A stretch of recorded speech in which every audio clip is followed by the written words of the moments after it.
जय शिवराय मित्रांनो, मी तुमच्या सर्वांचे स्वागत करतोय।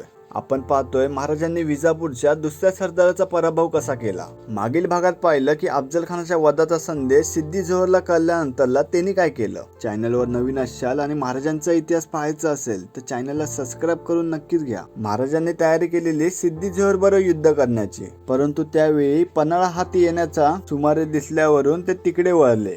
त्या किल्ल्यावर विजापूर सरकाराचा किल्लेदार होता। तो किल्लेदार आपणास किल्ला देण्यात तयार झालेला, परंतु त्यावर महाराजांस वाटत की तो किल्ला आपणास स्वाधीन करण्यात हा त्यांचा काहीतरी गुप्त बेत असावा असे महाराजांस वाटत। परंतु तो किल्ला आपणास हाती आला तरी चांगले होईल। त्यावरती महाराजांनी असा विचार केला की आपला एक विश्वासू सरदार त्या किल्ल्यावरती पाठवावा। मग महाराजांनी अण्णाजी दत्त त्यांस कामगिरी दिली आणि आपण स्वतःही त्यांच्याबरोबर जाण्याची महाराजांनी तयारी केली, परंतु किल्लेदाराने कबूल केल्याप्रमाणे किल्ला स्वाधीन केला। चला लवकरच पाहूया ह्याच्या पुढचा इतिहास।